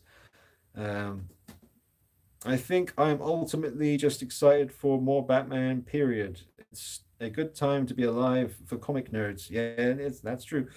I have most of those covers in my collection as well. That's from Kyle. Respect, man. Respect. Absolutely. No fist bump for you, Carl. Boom. Touch it. There it goes. Um, I had. Oh yeah, got that. Yeah. Who would you cast as Catwoman? Um, I don't know. I don't know. Basically, any. See, Catwoman's got to be about 30 years old. She can't be any younger than 30 because the Catwoman that I've always known in the comics, and my favorite version of Catwoman, which is the one from Arkham City, the game, not Arkham Knight, Arkham City, the second one. Um, you know, just she's got to be pale, because that's the thing I've always found so sexy about Catwoman. You got the shiny black suit with the pale white skin, short black hair, green eyes, nice big jubblies. That's Catwoman to me. And if you start, changing that drastically, you're going to piss me off. So I can see myself being pretty pissed off with this new Matt Reeves Batman. We'll see what happens. You can look forward to my rants about that in the future once it's officially announced. But I don't know who I would cast as Catwoman just yet. I don't know, man. Yeah. I've got Megan Fox in my head for some reason. Not that I think she's got the chops to do it, but if you cut Megan Fox's hair short and put her in a cat suit, I think she looked pretty good, man. And I think she's making a comeback soon. We'll see. She gets a lot of flack, Megan Fox, and she kind of deserves it for her early years. She was a bit of a typical kind of dipsy, I don't know, but I liked her a lot in Jennifer's Body. I thought she really slapped a lot of people in the face with her performance with Jennifer's Body. She kind of shut a lot of people up, and I respect her for that. So if someone made a Vampirella movie, Vampirella, yeah, Megan Fox again. I'm not very clued up with who's around these days, man. That's why, like, Megan Fox is the best I can give you because I'm not familiar with anyone's name now these days. I've kind of lost touch with all the new actors on the scene. Really not too familiar with who's around now. But yeah, Toys of Arkham says, but Megan Fox can't really act, buddy. Well, that's what I'm saying about Jennifer's Body, man. She can. I think it really depends on the atmosphere of the set. I can't imagine. I mean, a lot of people judge it on Transformers, her performance in the Transformers movies. I'm pretty sure the atmosphere on a Michael Bay movie is kind of uncomfortable for multiple reasons. Where on Jennifer's Body, she's just different in that film, and she's really good, man. She's even good at doing the whole scary thing. Pretty, yeah, give her a chance. We'll see how it goes. Fun fact about Megan Fox: she wanted to be a comic book artist before she got into acting. Oh, sweet, interesting to know. The Unknown, Dean, if you could have added a post-credit scene to Joker, what would it have been? I don't know, dude. I don't know. I'd need time to think about that one. Um, I don't think it needed a post-credit scene. I didn't stick around long enough to see if there was one. I didn't think there would be, so I just left. I didn't get up straight away like a lot of people do. Like as soon as the credits roll, everyone gets up and walks out. I stayed for about 3 minutes, just sitting there, just taking in the music and waiting for a lot of the people to go, and then I left. I didn't think this film needed a post-credit scene because usually post-credit scenes are usually to kind of hint at another film coming, and I just don't think that's this kind of film really. Um, Evening, Dean. Hope you're well. That's from Chris Webb. Hey, Chris Webb. Can you answer my other question from Toys of Arkham? Which one was that? Is it this one? Do you think the success of this movie will alter the direction? All right. Do you think the success of this movie will alter the direction Warner Brothers will take with DC movies? DC is known for the darker, grittier characters. Maybe aim for the adult audience. Maybe aim for the adult audience more. Well, that's what they were doing, and then Dawn of Justice happened, and it's dark and gritty, and then all the little whiny little bitches all over the world started shitting themselves and vomiting on each other and crying about it, and scared the shit out of Warner Brothers, and then we ended up with the worst Justice League film we ever could have got, and that was thanks to the people and a very easily swayed Warner Brothers. So hopefully we'll get back on track the way we were originally. You know, I don't think Warner Brothers should pay attention. I don't think any film studio should pay attention to the mass response on the internet. I just, believe in your art. Movies are art, and you've got to believe in what you're doing and put it out there and just let what happens happens. But be true to the cause and be true to your vision. Don't compromise your vision because of whiny bitches on the internet. Fucking Angry Joe. Did you see the Angry Joe review of Joker, this movie? The guy, Alex, I think his name's Alex, one of the three guys. I want to jump through my phone and strangle the guy. Sorry. Wonder if the two cops who were questioning Arthur about the subway murders should have been Gordon. Oh, Bullock. Oh, I got you. Yeah, I think that would have been a bit too trying too hard to please DC fans and make it more. Yeah, I know what you're saying. That could have happened. I'm kind of glad it didn't. If we had found out their names were like Bullock and Detective Gordon or something, nah, I think that would have a little bit too try hard, to be honest. The Unknown. Hopefully they launch the Black Label and give us some darker tone stuff like Simon Dark or Justice League Dark. Yeah, man. The doors are opening now, man. Thanks to this movie, we should get back on track. Like I said, DC, the occasional DC film that's kind of light and fluffy and family friendly, fair enough. Certain characters lend themselves well to that. But Batman and the Joker and Catwoman, because Catwoman's a dark character. You know about Catwoman's backstory. Where she comes from and how she grew up and what her father and her mother were like. That's dark. That's the thing, man. We could, put that Halle Berry bullshit to rest by giving a new solo film dedicated to Selena Kyle, thanks to this Joker movie, and it would be just as dark as Joker, based on what I've read of her origin. I would really love that. But they weren't swayed when making this. That's what surprised me by Warner Brothers. I think it was just because what was presented to them in the pitch was so strong and they could see the conviction. Todd Phillips, he knew what he wanted. And once Joaquin Phoenix, because he wrote the film with Joaquin Phoenix in mind, when he was writing the film, he had a picture of Joaquin Phoenix above him to, keep him locked in sort of thing. So when he pitched this to Warner Brothers, they knew that Joaquin Phoenix was the guy that they wanted to play the Joker, and the idea would have been very solid, and it makes sense. Sean Beard, is that how you say it? Halloween 2018 might have sucked if they didn't test the internet over and over. I don't know about that. Paolo, please say smile even though your heart is aching. Smile even though it's breaking. All right. Oh God, don't mention that Angry Joe review. Alex was an absolute muppet in that one. Yes, he was. I used to think he was the cool one. I used to think that's the guy who's actually got something going on up here. And like Joe, other Joe, he's quite sweet. Even when he says something I don't like, I always forgive other Joe. I'd like to. He's out of all of them, he's the one I'd be friends with.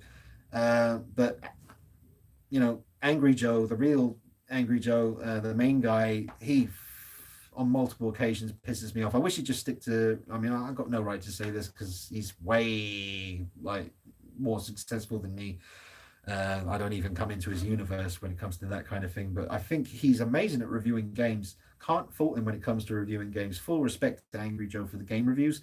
For the movie reviews, I think he lets himself down a little bit. And that Alex guy really, you know, yeah, that was not good. And it pisses me off. The reason it pisses me off is because of how many people watch Angry Joe. He's influencing. There's a lot of very easily led people. They'll watch a review on YouTube and that'll make up their mind for them, and they won't bother going to see the movie because of that. It kind of sucks.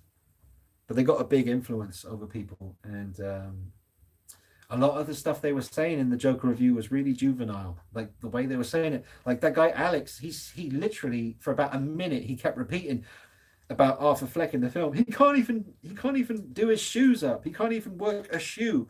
He wasn't trying to put his fucking shoes on. In that scene where he's like pulling on the shoe, he's just letting out his anger. He's just pulling that leather shoe because it's not going to break. He can really, pull on that thing. He's just angry. He's just full of hate and anger. He's not trying to work a shoe. He's not trying to figure out how to put a shoe on. You pleb. Oh, sorry. Do you like UFC? Not really. I don't hate it. I'm not really into it.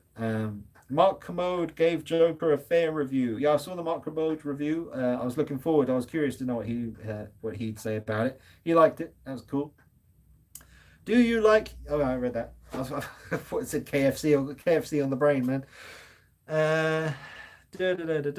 I don't want to watch the Angry Joe review. What did he say? There's a long review, man. You have to watch it yourself. If I went through it, you're gonna have to go through it. Just be prepared to be frustrated by it.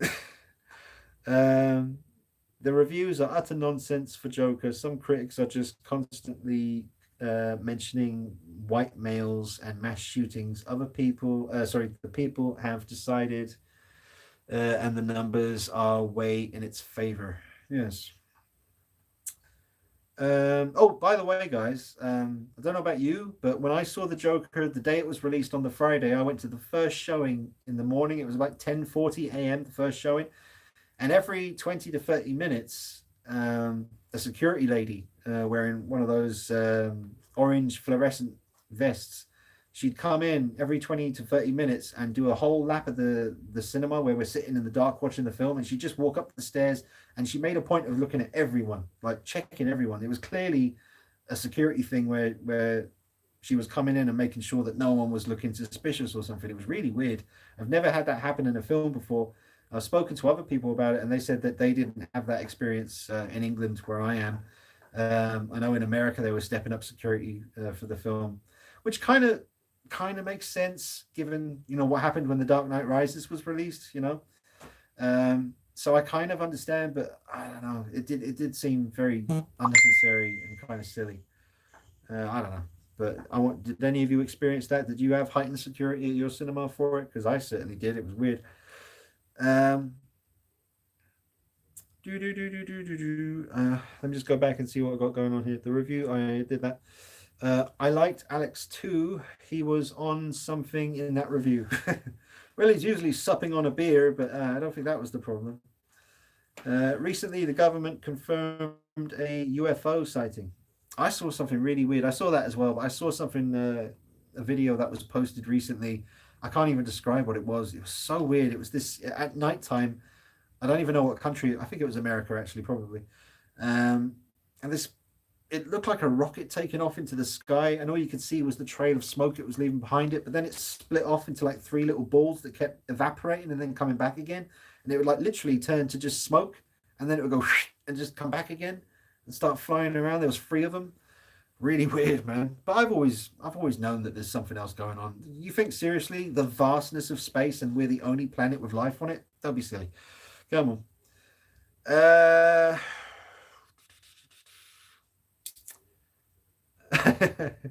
Yeah. She was obviously crap at her job if she didn't suspect you, Dean. Yeah. Do you like KFC? They could do a Colonel Sanders movie. Well, they made a McDonald's movie, which is really good, starring Michael Keaton. I forget what it's called, but it's really good. Some fantastic movies have been harshly criticized initially, but went on to be classics. Yeah. What was the film that's a classic film now? It wasn't Shawshank Redemption. Didn't do very well in the cinema and didn't get the best reviews. But that's obviously a classic. Um, you guys are awesome, man. I got 33 people watching and 33 likes, so everyone's liked the video. God bless you. I wish that didn't matter, but unfortunately it does. Um, what else we got? We didn't have any security, and I live in a country where bombs are a almost weekly occurrence. Nobody wants violence. We just want a great movie, and we got a classic. That's good. That's from the unknown. Yeah, the area I live in isn't exactly, dodgy. I used to live in a very ghetto-y area of England, like very ghetto-ish, but there's no cinema there. But where I live now is a lot nicer, and I just wouldn't have expected there to be any suspicion of potential threat. So I was surprised to see that. Mind you, it was just a lady in an orange vest. She didn't even have a flashlight. She didn't have a gun. She didn't have a truncheon. She didn't have a flashlight. She was literally come in every 20 minutes, stare at everyone for a bit, and leave. It happened 3 to 4 times throughout the movie. And I thought it was funny. Every time I was in the darkness and she'd walk past me, I'd just be looking at her like with this look on my face, like, really? um, Mysterious says no heightened security for him either. Cool. I love the way the Joker walks out of the room at the end and his shoes leave a blood footprint. Yeah, yeah, that was awesome. Fahrenheit 9/11 had cops and security back when it was in theaters here. That's from Sean. All right, interesting. Every time your phone goes off, it sounds like you're letting out a fart. um, Toys of Arkham says, my new son's name is Ethan. I call him Thanos. Just wanted to share that. Fair enough. Gary Hicks. Don't recognize that name. Hey, Gary. Although you share the surname of the mighty and wonderful Bill Hicks. For those of you out there who don't know who Bill Hicks is, he is a comedian who passed away some time ago. And he's one of my favorite comedians. And he changed my life a little bit. So if you don't know who Bill Hicks is, go YouTube that motherfucker. Spend some time with Bill.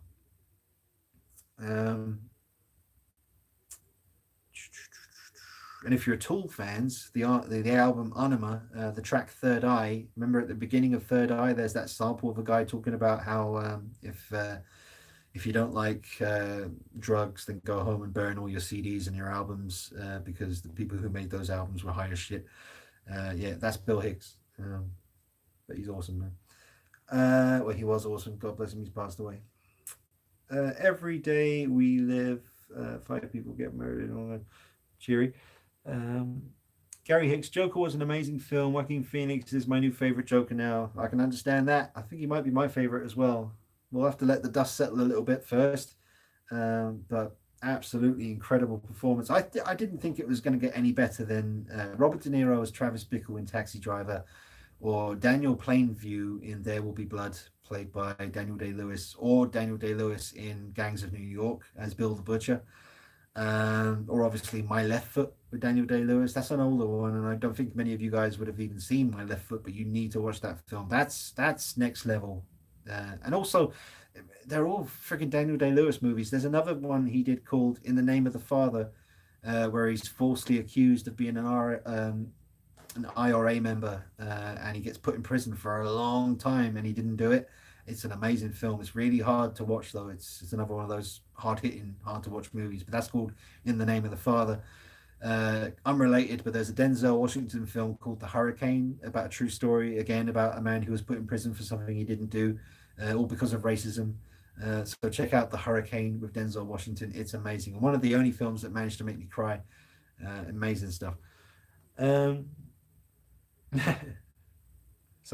someone says, now Bill was a great Joker. Yeah, that's for sure. Good film to watch on Friday night when you're depressed. I need to get away from these reviews. It gets me too riled up. Not doing any favors to myself. Like you said, Dean, just makes me want to jump in the screen and strangle them. Totally relatable to that. Totally relate. I need to get off Facebook. If I wasn't on YouTube doing this, unfortunately, because of what I'm doing on YouTube, I kind of have to stay on Facebook just to keep up with the latest news and share things and help spread my videos and reach more people and share photographs and stuff. But everything else about Facebook, I friggin' hate. Um, it's just, yeah, there's a lot about Facebook. I don't blame the few friends I have that kind of decided to get off Facebook. I admire them and I wish I could do that myself. And maybe one day I'll just do it. If I got to a certain level on YouTube where I didn't need Facebook anymore, believe me, I'd be gone. It's friggin' poisonous, man. Uh, what else was I going to say? What else we got here? What else we got? Thanks for the stream, Dean. Signing off. Have a great night. That's from Kyle. Thanks, Kyle. See you in a bit. How long have we been doing this? An hour and 20 minutes. I hope the battery's going to hold out. So we're nearing the end of this. We'll go for about, well, I might take a cigarette break in a minute. If Mezco make a Jack Nicholson Joker figure, would you get it? That's from Paolo. Probably not. If I had the money, yes. But it's not. I've got the Hot Toys one, so that's Jack Nicholson Joker covered. I'm all good. Don't know if you've seen Requiem for a Dream. Yes, I have. But this Joker movie reminded me of it. Oh man, I saw Requiem for a Dream once, and that was enough for me. As grim and as bleak as the Joker movie is, I can't wait to see it again, and I know I'm going to watch it more once I own the film. I don't. It's not. I've seen a lot of people, big reviewers on YouTube, say that it was a great film, but they're not going to watch it again. I totally. That's not where I'm coming from. I can't wait to see it again. See, for me, it's not just a matter of, oh, the film's bleak, I don't want to watch it again. I'm fascinated by the performance by Joaquin Phoenix and just the cinematography and the scenes and the score. I think the whole it's a piece of art, and it's dark, but I like dark art, you know. I do find dark stuff more interesting than happy, shiny, laughy stuff, you know. That's just me. But there you go. Gary Hicks says, I love the Hurricane films. So he's seen that. Good one, Gary. Nice one. Hey, Dean, I agree with you on the Facebook thing. Lots of hate on there. Yeah. I don't really get much hate on Facebook. It's just all the stupid opinions and just it's usually stuff people are saying. You just see opinions from people and you just think, Jesus, is that what we're dealing with now? I don't know. What's your thoughts on Jeffrey Wright possibly playing Gordon in the new Batman film? Jeffrey Wright, I'm not sure who that is. Let me just Google who Jeffrey Wright is. I think, is that the guy who what's he been in? I think I know who you mean. Jeffrey Wright. Oh, Jeffrey Wright. Well, he's not what I was expecting. He is I believe they refer to it now as a person of color. Is that what you got to say every time? I mean, I'm assuming, what do they call white people then? It's like a person of non-color? Is that it? That's fucking stupid. The world we live in now. You're not allowed to say a black guy anymore, a white guy. Oh, God, you got to say a POA or a POC, person of color. I don't know. It's fucking stupid. The world is devolving. We are devolving as a friggin' species. We're going to be back in the ocean before you know it, with no arms and no legs, and we'll be bobbing around in the water, just being offended about everything. Jeffrey Wright. I can't say I know who he is. It says Jeffrey Wright is an American actor. He is best known for his Tony and Emmy award-winning Broadway production of the HBO miniseries Angels in America. Never heard of him. Looks like a nice guy though. Looks like a nice chap. Okay, so they're going to make rumor mill. So they're going to make Commissioner Gordon an African American guy, and they want to make Catwoman an African American woman, or possibly a Latino woman. Yeah. Okay. I don't understand, but yeah, sure, whatever. Equal opportunities. Everyone gets a fair shot. Absolutely wonderful. What's this? Dean, have you read the one-shot graphic novel Joker by Brian Azzarello? Is that it? not like the movie, just another gritty telling of the character. I think I know the one you mean. I haven't read it, but I have seen the front cover, and I remember thinking, is that the one where it's just like the teeth, really sort of gnarly looking teeth, big close up? Mysterious says hobbies question mark. I guess you just mean like what are my hobbies? Other than doing the YouTube thing, I love playing guitar and just playing music really, and other stuff really. Painting, I guess, painting the head sculpts and doing hair on Michael Myers heads and modifying and customizing, painting, weathering, that kind of thing. I love all that. Um, if anyone wants to pre-order Joker, there's an offer on the app Chili. I think it says Chili. Yeah. I got it for £6 in HD, just in case it helps anyone. It's from the unknown. May have read that all wrong, but you guys can check it out in the comments. And then Toys of Arkham says, Dean, you mentioned having an interest in doing stand-up comedy. Ever think of practicing on us loyal viewers some Sunday? I don't think so. Do you know what? I've been thinking about that enough to come up with this in my head. To really make it in stand-up comedy, you need to get the first decade out of the way. You don't just, I know Ricky Gervais did. He was successful enough at the time where he could just literally step into stand-up comedy and be a genius at it. And a lot of people in the game sort of resented him for how quickly he was able to play those big venues. If you're a stand-up comedian, you've got to get those first 10 years out of the way. You've got to develop. You've got to just get better at the craft. Like all these big comedians, all these, Chris Rock, which he's not one of my favorites by any stretch. He goes on about racism way too much. He's just like, that's all he friggin' has. But whereas Dave Chappelle is a friggin' master. He's so comfortable and so he doesn't even need like a pre-planned set. He just goes on stage. You can just tell Dave Chappelle's just winging it most of the time, but so flawlessly. Dave Chappelle's a master. I love going back. See, this is actually, I've got a list of things that I want to talk about in future live streams, and stand-up comedy is going to be its own live stream soon. I've got here favorite stand-up comedians. That's going to be its own stream one Sunday. It's probably quite soon. And then I've got another stream where I want to talk about the John Wick trilogy. I got another live stream when I want to talk about werewolf films and about how some of the ideas I've got for a werewolf film, that's the thing. I've got too much going on up here, between playing guitar, playing drums, doing this YouTube channel. I was designing tattoos for people at one point years ago, which I thought that would be a great path to go down. But yeah, I've got some great ideas for a werewolf thing, and it made me think when I saw Revenant and the bear attack, because apparently there's rumors about the son of John Landis is going to remake American Werewolf in London, and if they do that, you're not going to top the original transformation because it's all practical effects, and they'll probably, if they do it, they know that they can't just do CG, so they'll have to do practical effects and enhance it with CG. But I think rather than trying to do I should really be saving this for that live stream, but I'll say it now anyway. I could always do this live stream about the werewolf thing anyway later on.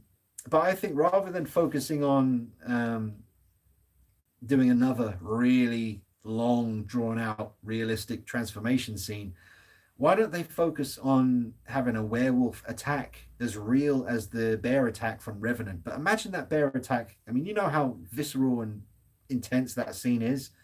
Imagine that though, but with a werewolf, like but make it a bit more brutal. Oh man, like it gets me aroused just thinking about it.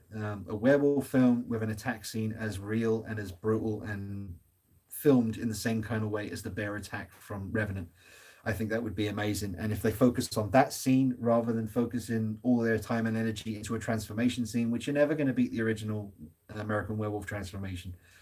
So, I mean, that's a talk for another time, but I've got so many scenes in my head that I'll describe to you in the next one, but so many scenes that I'd love to do. If I was ever going to make a film, it would be a werewolf film for sure.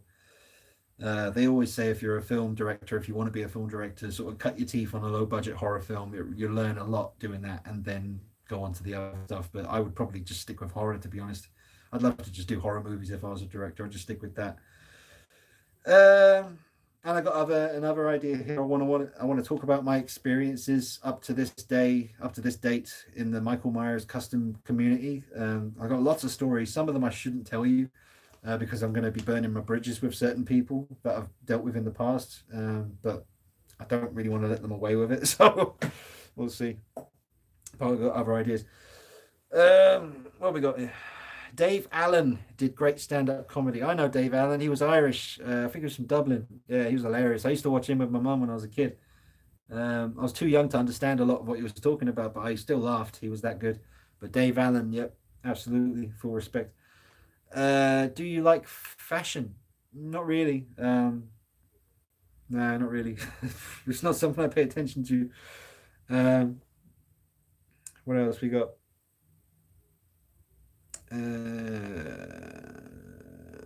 Did I answer that one? The unknown says yes. It's one of the one on. Oh, yes, it's the one with the teeth on the front cover. Yes, okay. So unknown. I know the book you're talking about, but no, I haven't read that one. Uh, Chappelle is a god when it comes to comedy. Sticks and Stones was unreal. I know, and all the fucking people kicking off and getting offended by what he said. I know, obviously, I can understand, that a lot of his jokes were quite offensive. But it did crack me up when he was talking about the Michael Jackson situation, and he was like, "But even if he did do it, you know what I mean?" That cracked me up. I mean, it's Michael Jackson. I love Bill Burr as well, man. The Burr. Oh man, his latest special, Paper Tiger, filmed at Royal Albert Hall, is absolutely amazing. But yeah, I will do a live stream just talking about stand up comedy because there's a lot to talk about, man. There really is. Um, did you like the new Joker movie? From someone whose name is, I think, written in, gosh, that could be Chinese, Japanese. I'm sorry, I'm not sure. Obviously, you've got here a bit late, so I'll just let you know. Yes, I did it. I liked the Joker movie very much. It could very well be my favorite Joker thing ever. You know, Jack Nicholson in the '89 Batman film, can't touch it, flawless. Heath Ledger in The Dark Knight, again, flawless. Definitely deserved the Oscar. But Joaquin Phoenix is something different. That is, I mean, come on. He almost made me cry. He would have made me cry if it wasn't for the fact that I was trying to hold that in the cinema and not be the guy crying. But when he was laughing uncontrollably on the bus, and you could see, again, it's connected to that childlike quality that he seemed to have. It's like a little kid trapped in a man's body. He just doesn't have anyone to give him a hug and just help him. It's fucking heartbreaking, man. Really, really was. And I don't know what to tell you, man. Just absolutely amazing. Seeing it again tomorrow. Can't wait. Scarlet Spider, buy or pass from Paolo? I'd say it's a buy. I'm not getting it because, reasons. But I do think it looks very good. Absolutely. Toys of Arkham, man, if you want to do something, do it. Who cares how long it takes? Time passes anyway, no matter what. You have a ton of talent. Don't talk yourself out of anything. Think, why not you? You might be talking about the stand-up comedy thing. It's just like I said, I'm 38 now. I'll be 39 on Halloween. And so you got to do your first 10 years in the stand-up world, especially in this shitty country. I'm sorry, I'm not mad keen on England. I live here. I'm English. I've lived here all my life, and I've always wished I was somewhere else.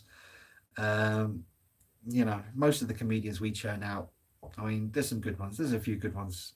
What's his name? Michael... No, not Mike. Yeah, Michael McIntyre. Oh man, a lot of these British comedies, like Peter Kay, he cracks me up, man. But they're very play it safe kind of comedies. Like Lee Evans, very non-offensive but hilarious. But I do like my comedians with a bit of edge. There's a new guy I discovered on Netflix, and I mentioned him a couple of streams back. I forget his name now, man.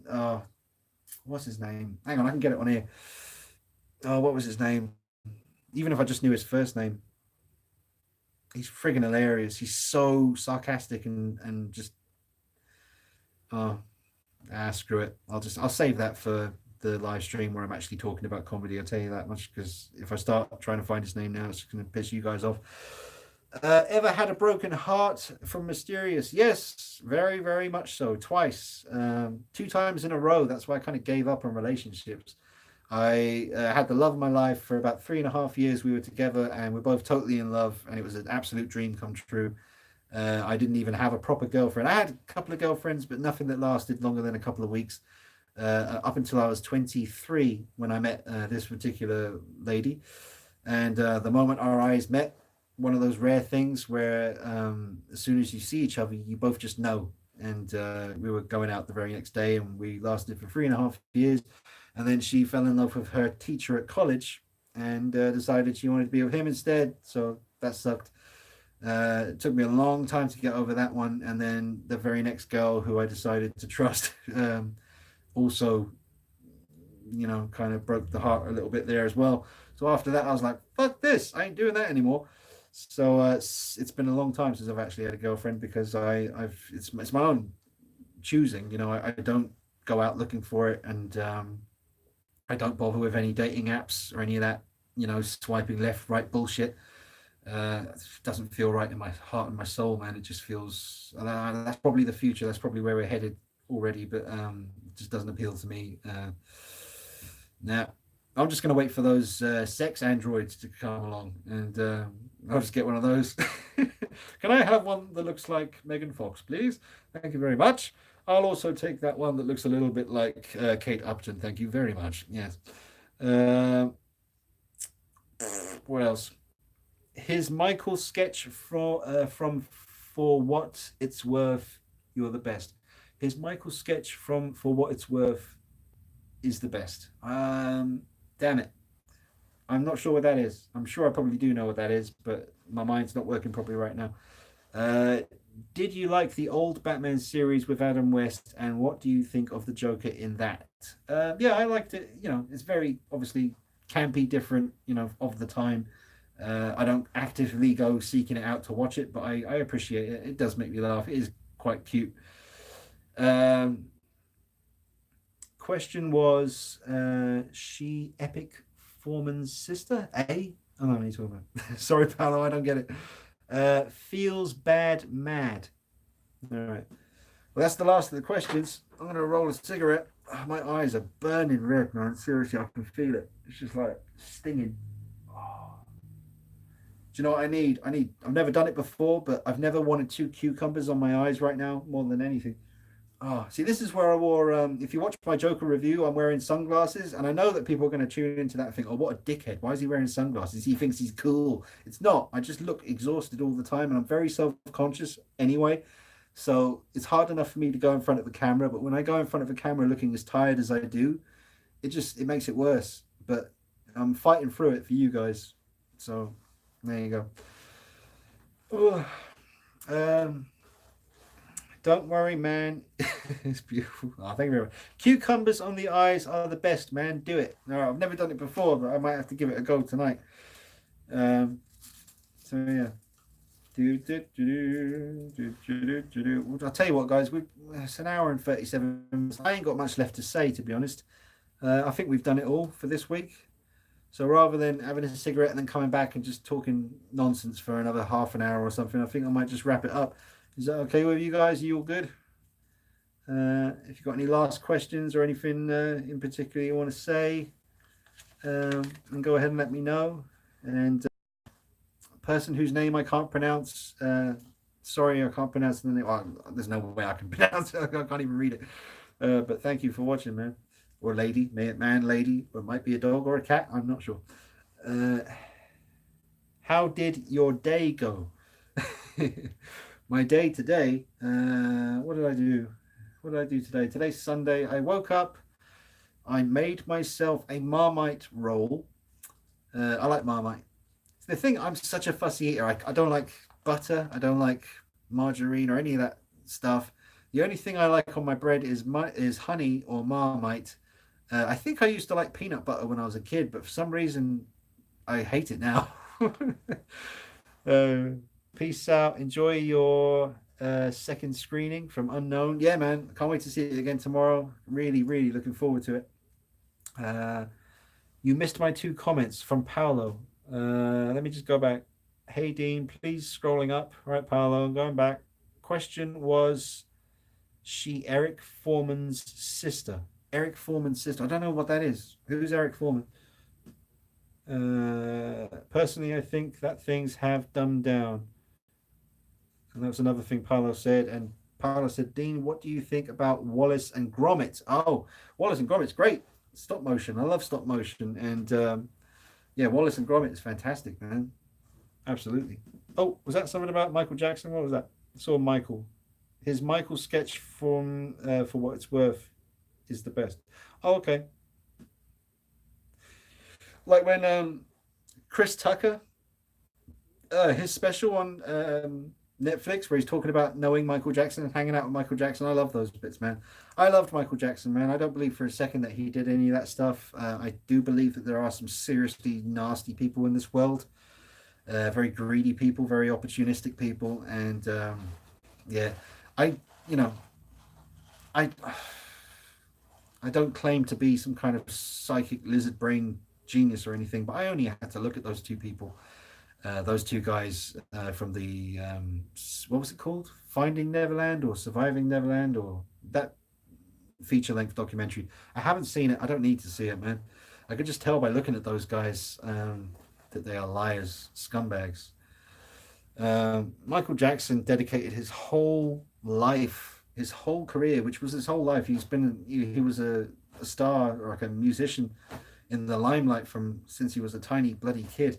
Every single song he wrote was either about helping people, healing the world, and making it a better place. Don't mean to actually quote the lyrics there, but every song, everything he put his energy into was about spreading love and looking after each other and making the world a better place. And I don't believe that someone like Michael Jackson would harm a child, because that kind of abuse, anything like that, he's a businessman. He's not a dumb person. Well, he wasn't a dumb person. He's no longer alive, but I don't believe that he would purposefully destroy a child's life like that, man, because any kind of sexual abuse to a child destroys their life forever. They grow up. I mean, coming back to the Joker thing, that's another. We haven't even spoken about the abuse that Arthur Fleck apparently went through. Apparently, he was tied to a radiator and beaten up. And all kinds of stuff. But no, I don't believe that Michael Jackson did that. If somehow they managed to absolutely 100% prove it, then, I hold my hands up and say, shit, I was wrong. And I'm really, really shocked and saddened by it. But I don't believe for a second that he did it. And I'll tell you that. I go to my grave saying that. I mean, come on. He was acquitted. The FBI went deep into his life for years and years and years and didn't find a damn thing. Two of the parents, the fathers of the kids who were accusing him, once Michael Jackson died, they commit suicide through bloody guilt. I'm sorry, but whatever. What have we got? I'm supposed to be going. Can you repaint my NECA Ultimate Michael Myers figure, please? From Joseph Salem. Yeah, man, get in touch with me on Facebook. We can talk about that. Good night. God bless. Thank you, sir or madam. Can you repaint my Ultimate NECA Michael Myers, please? Yes, get in touch with me on Facebook. We can talk about it. Eric Foreman is from that 70s show. Oh, okay, gotcha. What hair color I will use for the NECA Ultimate Myers? What hair color? What for the 2018 version? Just like a light brown, but with different shades in there and stuff. But yeah, that's a bit of a long story right now. And you missed one comment. Went too far. Sorry. I watched Joker 2 times, less than 24 hours, because I got an unlimited card. Oh, nice one. What type of hair could I use for the NECA Ultimate Myers figure? Mohair. Recently, I used the hair from a Trick or Treat Studios 2018 mask, the life-size one. I just used the hair from that. It turns out to be really good. But that was for a 1/6 scale Michael Myers head. Which is right here. Oh.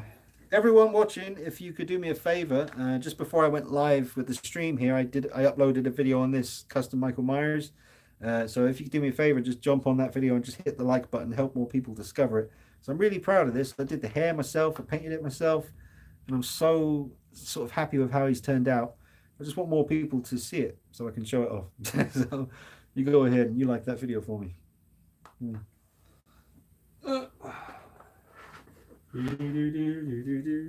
Right, what we got? I'm gonna go soon. Just seeing what we got. What we got here. Kanye West does it best. Hey Dean, have you seen Coraline? Is that how you say it? That's the stop motion film. No, I haven't seen that, but I have heard very good things about it. Mohair, thank you, Dean. Now go to sleep. Yes, good advice. That's it, guys. That's the last of the questions. I think I got everything. Thank you for that super chat that came in earlier. God bless you. And yeah, I'll see you next Sunday, and we can talk about one of these different subjects. Again, for live streams, we've got Halloween Kills and Ends. Talk about that. John Wick trilogy, the Joker movie, which we've just done now. Stand-up comedians, werewolf films, Catwoman situation, and experience in the Michael Myers community. That could be a good one, seeing it's October and Halloween is getting closer, so I think the experience in the Michael Myers community would be interesting for you guys.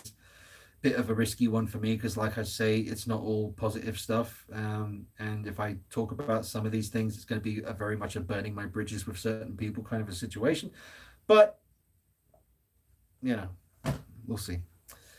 That's it. Everyone has said their stuff.